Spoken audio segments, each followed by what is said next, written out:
And Thank you so much. Yeah. Yeah, my name's Caroline Atino Nyanga. I'm from Kenya. I'm a Kenyan citizen, born again Christian, rather a child of God by His righteousness, a mother of 2, a third born in a family of 6. Yeah, so basically, I thank God for this day, beautiful day that has enabled us to see by His grace, not by my might or strength. There are many who slept but never woke up, but I thank God for the gift of life. Amen. I am one person who has crawled through hell pipes, but managed to come out smelling like a rose flower by God's grace, not by my might or strength. I'm here to testify of the goodness of the Lord upon my life. Yeah, because the Bible tells us that each time God leads us through a battle, it is in our own interest to testify to His goodness as a way of thanksgiving, by not allowing our adversaries to triumph over us. That's why I'm here to testify of the goodness of the Lord. Amen. I am one person who has crawled through hell pipes, like I said, but managed to come out smelling like a rose flower by God's grace. Yes. Let me just go way back, my childhood.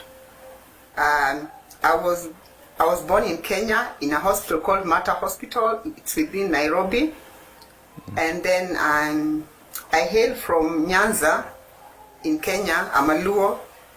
A third born in a family of 6, like I said. I went to school at my early education, Luo Girls High School in Nyanga. Yeah. And then it was a missionary school. I remember there were a lot of strange happenings there, but I didn't take it seriously because, I don't know, I was young at the time. Yes. Then I proceeded with my studies 844. That is the kind of system I actually undertook, because there are several, but mine was 844. And then after my Form 4, I decided to I performed well.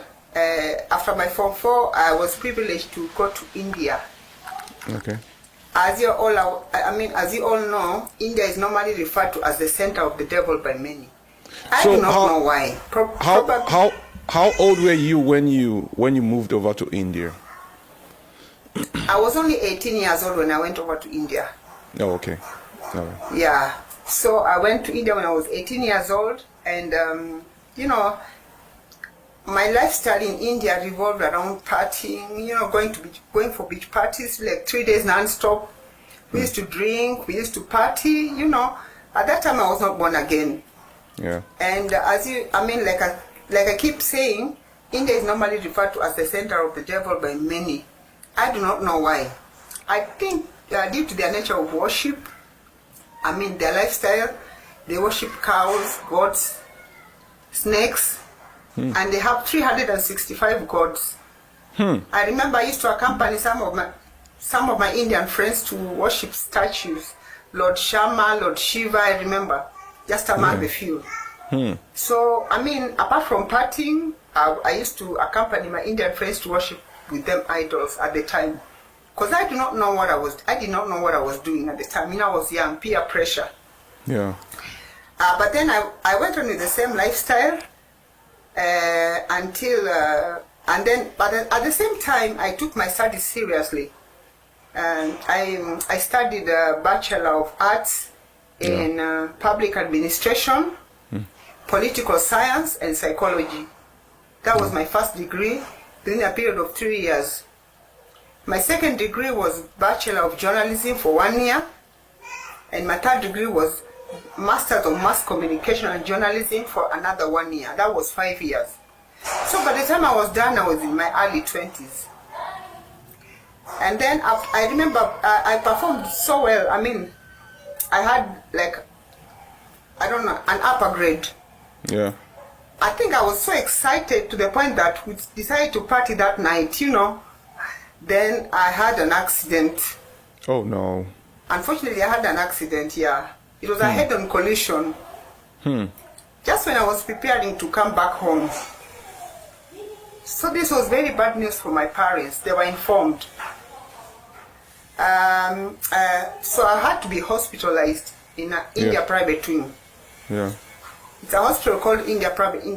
India private wing, and the doctor, after, of course, after my admission, Yes. the doctor told me that my accident was very serious. I had fractures.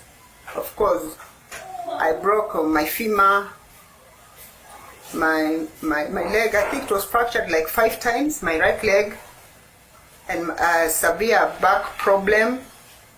Yeah, basically that is what I went through at the time. Yeah. So the doctor said that I needed blood transfusion. Before I was transfused, my mother was informed, my entire family basically, my father, my siblings, my mom, and my sister. So my mom and my elder sister came over to India. You know, at the time I was 18, like I said, but I mean, by the time I had an accident, I was in my early 20s. But still, they insisted that my mom had to consent before I could be transfused. Yeah. Given blood transfusion. Because you were So my mom probably underage for India at that point. Yes. Okay. Makes sense. Yeah, so my mom, I remember, of course, she consented, and then I was my transfusion began. I was given 12 pints of blood, and then I was given IVs, like 30 of them. Oh, wow. That's And then I used to be given 8 injections per day for a period of 1 month. So I remember during my stay in the hospital, there was the person who caused my accident. He was an Indian. He came over and apologized, Yeah. and I forgave him, because my late father told me that in order for God to hear my prayer, I need to forgive those who have offended me. For That sure. was something that I learned ever since I was a kid, Yes. a Yes. child. Yes. So I forgave him, and thereafter a pastor came over. At the time I was not born again. I was professing Christ, but I was not serious, you know. Yes. So a pastor came over and prayed for me and requested if I was ready to give my life to Christ. Well, I was just professing Christ, but I was not serious, like I said. So he prayed for me, and then I decided to give my life to Christ, because he told me that if I do so, I'll be able to get well. Yes. So I was just doing it with the intention of getting well. Yeah, Nothing much. yeah. So after that, my transfusion began, Yeah. and I underwent a major operation that took 9 hours. Yeah, so of course, it was successful by God's grace. Okay. And my mom and my sister, of course, stayed over with me for a period of 1 month until I was discharged. You understand? So upon my discharge, we decided to come back to Kenya. Okay. Due to the nature of my injury, I had to occupy more than one seat. It was Air India now, coming back to Kenya. My late uncle was working as a manager with Air India. Okay. So was able to, do the necessary arrangements. So I came over with my mom and my sister. Upon arrival, I was met by my elder brother, who is also a doctor. He was he worked as he was a major. He worked with an Air Force in Kenya.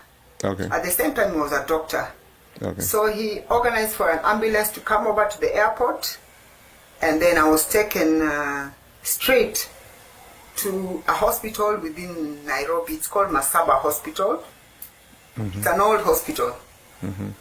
I was taken there and hospitalized because my condition, I was in a critical state. Okay. So I Caroline, stayed there. sorry to cut you. So after Yes. the surgery in Yes. India, it wasn't successful, or you weren't okay after the surgery in India? No, the surgery in India was successful, Okay. but naturally after undergoing an operation for 9 hours, Okay. the body cannot be the same. I was Okay. in pain, Yes. and yes. of course I needed some, Okay. drugs and stuff like that. And then the fact that I had to, fly all the way back to Kenya Yes. in my state, I think it affected me Yeah. somehow. Okay. So that's why when I arrived at the airport, I had to be taken straight to a hospital. Okay. So I went there and stayed for a period of a month. I remember my situation got worse, so I was taken back to Kenyatta Hospital. It's a major hospital. It's a government hospital, Kenyatta Hospital within Nairobi. Yeah. So I was taken to the private wing section. Yeah, because my late mother at the time worked with the UN, so she was able to pay my bills. Okay. So I was taken there for a period of about 5 months. I waited there for a few days, a few weeks. Okay. Before I was the doctor, a major operation was done on me. So after the operation, my condition, I got better, and then I was discharged. Yeah. Upon my discharge, prior to my discharge, the doctors gave me bad news, or rather sad news. They said that I would never walk, I would never give birth, and I would never dance. You never And walk? this was very, You I would never never walk, I give would birth to never a give child? birth, and I would never dance. And you never dance? Yeah, that is what the doctors told me. I'm talking about prominent doctors, well-known doctors. But at the end of the day, they're also human beings. They're also human beings. Yeah, yeah. But you see, while growing up, we were made to believe that whatever the doctor says, that's final. So it affected my life, greatly. Yeah. So I remember this was very sad news for me. But I left it, up to God, because I don't know. I was speechless. Yes. So then, after my discharge, my mother, a friend of my mother, informed my mother, told my mother about a popular traditional masua. This is a man who uses traditional medicine to treat fractures. He has to crush them naturally. So after that, the man was based in Nyanza, a place called Kokuro, within Kenya. I think most Kenyans are conversant with this place. Yeah. So my mom, being a nurse at the time, she wanted to see me back on my feet. It was very sad news for mom. So I remember mom took me there in Nyanza to a traditional masua. I remember she was a nurse, but she had to, try plan B. Yeah. Because she wanted to see me back on my feet. So I went to Nyanza, and then while there, we went to that man's home. A family friend introduced this man to us, I remember. So upon arrival in his home, he had to crush the fractures again. It was so painful.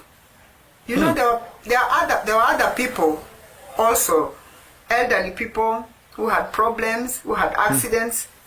It was so painful. To the point that you can either pee on yourself or even the other one. You get it? Wow. But as a child, all I wanted was to get well. So the moment he crushed the bones, it was so painful, but I just persevered because I wanted to get well. Yes. So I remember this went on for about a period of 5 months.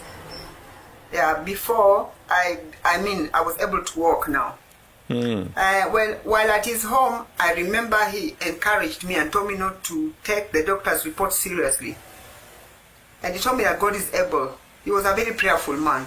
Yeah. So after this, I was able to walk. And I was excited. So upon leaving his home, I traveled back to Nairobi. No, before I traveled to Nairobi, I passed by a nearby town. I don't know how to put it. It's sort of like a small center, a small town. And we had to dance, a bit. I had to try if everything was okay. Then I noticed that I realized that I was okay. I hope you get what I'm saying. Yes. So yes. after that, I went back to Nairobi, and then I went back to the doctors who told me that I would never walk, I would never dance, and stuff like that, just to show myself to them, like I think you gave me a report that was not No, incorrect. not meant for you. Yes. I was out to prove them wrong. I do not know why. Yeah. So then after that, everything went on well, and then I was privileged to get a job with a popular media organization in Kenya. Okay. As one of the best entertainment writers.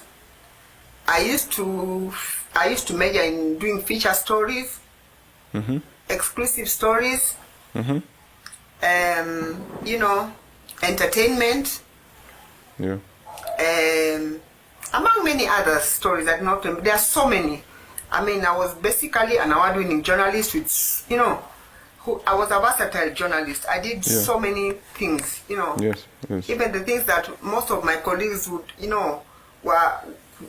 could not do. I do not know, but I was daring, in short.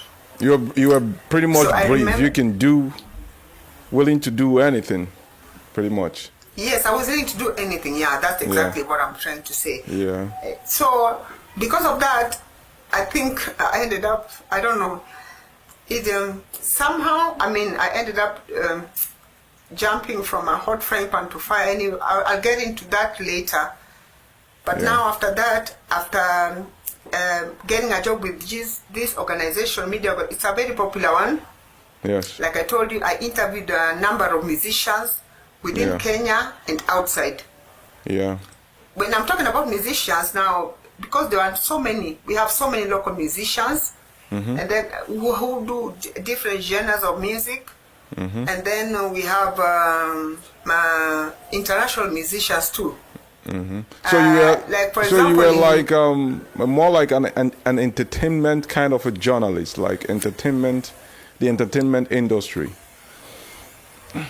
Yes, basically what I used to do, I used to do a lot of feature stories among other stories, but entertainment, I specialized in doing exclusive interviews for popular musicians within Kenya and outside.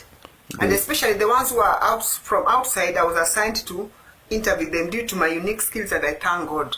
Yeah. I'm talking about the likes of, top Congolese musicians like Kofi Olomide, Werason, Yeah, I know. Likasu, I know. Lolo. I know Kofi Olamide. He's an international guy. Yes, Kanda Bongo Man. You understand? Yes. There are so many, including even Jamaican musicians like Romain Vago. There are so many. Yeah. Any musician even Nigerian musicians like,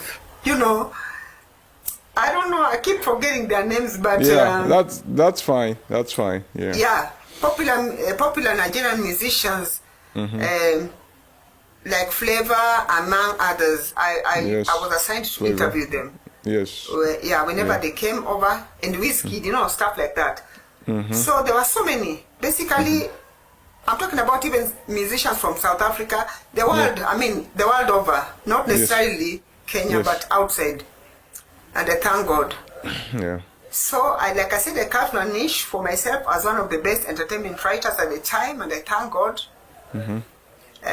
During the time, I was also assigned to interview evil spirits, or rather a witch doctor. Like I said, I was daring. So I remember during the time I went with my colleague, the late, he's late right now, and into a witch doctor's den. Within Nairobi. Yes. Wow. So upon arrival, I remember there were 7 pots full of blood at the witch doctor's den. So when I inquired what the blood, where the blood were from, he told me that they were from animals. I don't know. I was not in a position to argue. All I wanted to do was just to do a story. Yeah. So apart from that, there were, briefcases full of money. I'm talking about millions of shillings. Briefcase full of money, and then pots full of blood. Yeah, there were quite a number of briefcases that had money inside. So when I inquired from him, he told me that was sacrifice that people offer to evil spirits for for them to be able to do the whatever where they've been assigned to, assignments for them.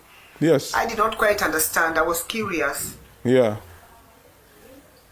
So then, apart from that, I remember he told me he inquired if I was ready for the interview, and I told him that I was ready for it, but he told me to go back and come back a week later. So we went with my colleague and came back a week later. Hold on. So the first time you went there and you saw all those things, the witch doctor didn't grant the interview, but he told you to go and come back a week later for the same interview you came for. And he didn't give you guys the reasons he did that. No, he just told us to go back and come back because according to him, we were not ready. That is what I think that was his assumption, that we are not ready for the interview. I didn't know what I was getting myself into. I didn't even believe in evil spirits or even witch doctors. Like I told you, I was just daring. So I think he had his own reasons for telling us to go back and come back a week later. So we came back a week later, and this time round, he told us to get into inside the den.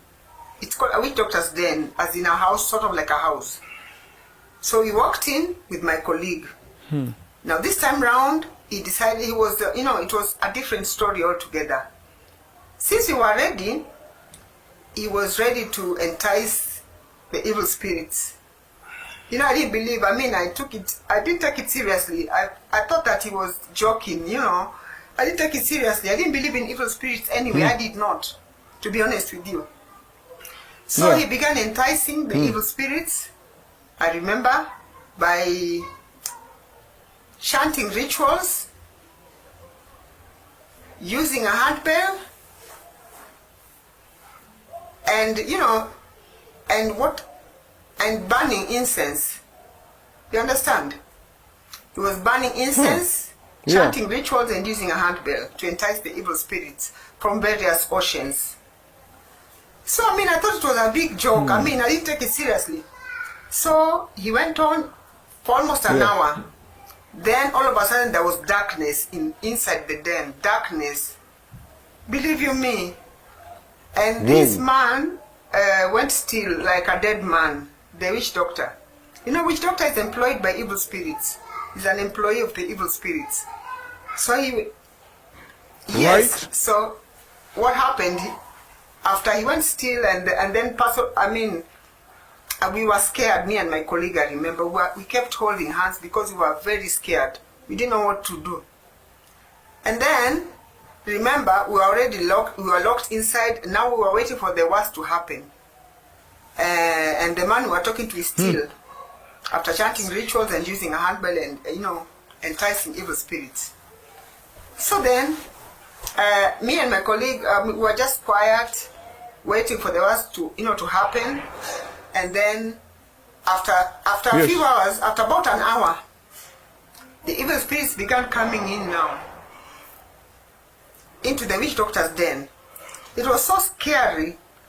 I even lost my memory, or I lost consciousness at some point.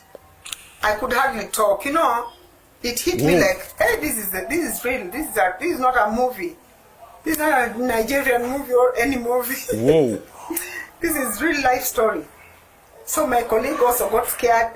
I could not hold on to his camera. So he put his camera down. I remember. We were just holding hands. Yes. So then, after about an hour, the evil spirits started coming in one by one. I remember. So the first one came. So when you said the evil spirits start coming in one by one, how were you seeing them physically, or were you hearing or feeling them? What was it like? I can't explain. To date, I can't explain the feeling. It was so horrifying. It was so scary. I don't know. You're in the dark, and then these things coming. I've never had an encounter with evil spirits, but it's for the first time in my life. I had an encounter. I had goose Yeah. pimples all over my body. My heart was beating fast. You know, I could just tell that Yeah. something is not right. Something is wrong. Right.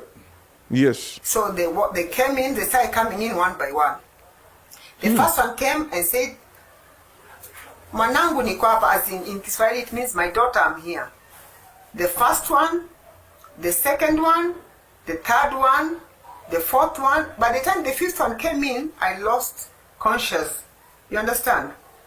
I could hardly talk. I don't know. I felt like I was half dead. So then the Oh, no. sixth and the seventh one came. When the seventh one came, they were able to restore back our memory, rather conscious. I was conscious now because remember these are evil spirits, and the Bible tells us that evil spirits are fallen angels. They're capable of doing the impossible. So they requested if I wanted to talk to my late. You know, my dad is late, my late dad. And I told them Yeah. that the Bible tells us that there's no connection between the living and the dead. And the dead. And then Yeah. they requested if I wanted to talk to any of my late relatives, and I said I gave them the same answer. Yes. So then, after that, I inquired from them their role, and then they quoted a verse from the Bible which says to kill, steal, and destroy. You understand? Whoa. And the kind of voices that they had was sort of like hoarse, you know, hoarse, high-pitched, you know, some are hoarse, high-pitched. I don't understand. I've never encountered such voices in my life. Yes. And they're talking in pure Kiswahili. You know, the witch doctor was from sort of, I think, from Tanzania. So they speak Kiswahili. So, Oh, they evil spoke spirits- Swahili. Whoa. yes, because, like I told you, evil spirits are fallen angels. So they're Yeah. capable of speaking all languages. You know, Yes. if Yes. you're in abroad, they'll be able to use your language. I mean, they speak all languages. So since I was in Kenya and I went to a witch doctor who's from Tanzania living in Kenya, and he was speaking in Kiswahili, they were able to talk in Kiswahili. I mean, because I'm conversant with that language. What I'm trying to say is that it does not matter which language you speak. They are capable of speaking any language. I mean, they are conversant with all languages.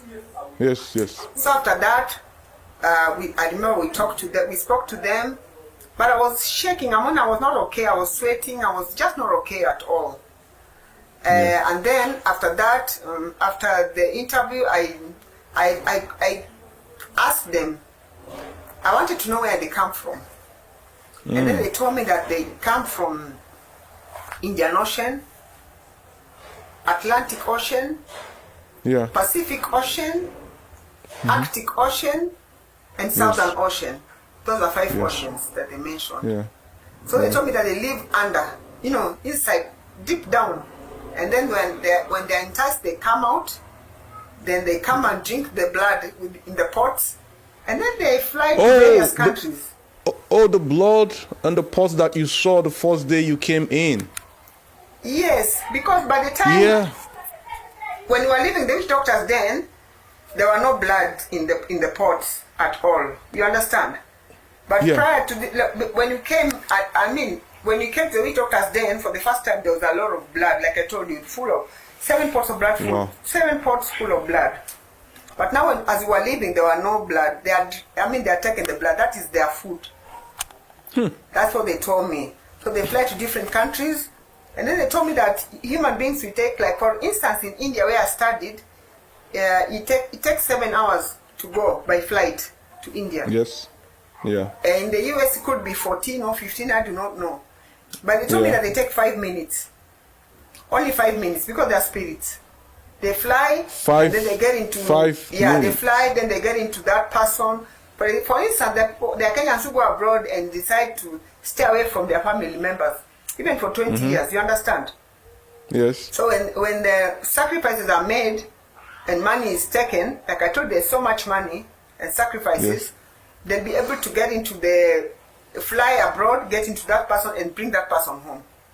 That's why you see somebody goes abroad for 20, 30 years and then comes back all of a sudden. Of course, So- something has been done. So for them, these spirits, the distance is not even a barrier. They can go anywhere. Distance is not a barrier for evil spirits. So Distance a is not spirit barrier can, at all. an evil spirit can be attacking you from Kenya in the United States. Yes.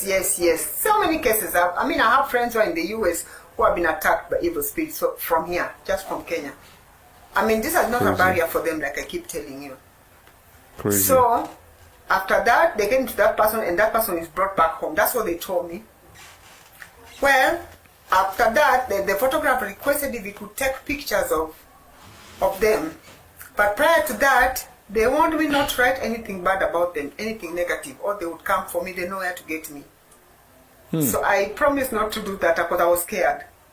So after that, the photographer requested if he could take pictures of them, and they obliged. So as he was taking pictures, looking at the camera, we were just seeing skeletons. You understand? Oh. Sort of like skeletons. Yeah. You know, these are evil spirits. These are fallen angels. They were playing with our psychology. And then all of a sudden, these skeletons disappeared. I was traumatized. When you took the picture, what you saw in your camera was like skeleton-looking like creatures, but then Yes. it disappeared. Yeah, they disappeared. So I was traumatized. Photographer was also traumatized. Do you understand? Yeah. Because we did not know what we were going to tell the media organization that assigned us to interview evil spirits, or whether they would believe us or not. Whoa. So upon leaving the witch doctor's den, I remember, I mean, I was not okay. I mean, I was unwell. I felt unwell. I felt dizzy. I felt confused. I don't know, I wasn't okay at all, health-wise. Yes. So I decided to go to a man of God pastor for prayers. I have a question for you. I'm sorry. So when all these things were going on, what was the chief priest or the witch doctor that was in there? What was he doing? He was still passed out? The witch doctor was still, like I told you, like a dead man. No, he went still. Like I told you, he's employed by evil spirits. So when the evil spirits were coming in, he was overpowered because he's an employee of evil spirits. You understand? Yes. So he was overpowered. So by the time the evil spirits now began leaving the witch doctor's den, after taking pictures, and then we couldn't hardly see, I mean, we could see nothing. Now they began leaving one by one. Yeah. As they left, there's a sound of a bell. I don't know what it symbolizes, but they left. The first until the seventh one. So by the time they left, the witch doctor was able to talk to us again. I don't know where he got his strength from. I don't understand. But he was okay now. Once they left, he was able to talk to us. And when we inquired from him, he told us that, these are his bosses. So he cannot stand their presence. He had to, So I said, it's okay, no problem. It's crazy. So after that, I went. It's crazy. It's crazy that he could not stand their presence, but he made you guys stand in their presence. Yes. Wow. So I think that was a big mistake that we made. So apart from that, I was unwell. So I decided to go to the nearest, church for prayers. My colleague, I think he didn't see the need of doing so because he didn't believe in evil spirits either. So he told me that he wanted to go to the office. So me personally, I left I went to the nearest church. Yes. I told man of God that I've just spoken to evil spirits, kindly pray for me. So man of God prayed for me, and of course deliverance and stuff like that were done on me. And he wanted me never to go back to a witch doctor's den again. So I think that really saved my life. Yes. Okay. Then I remember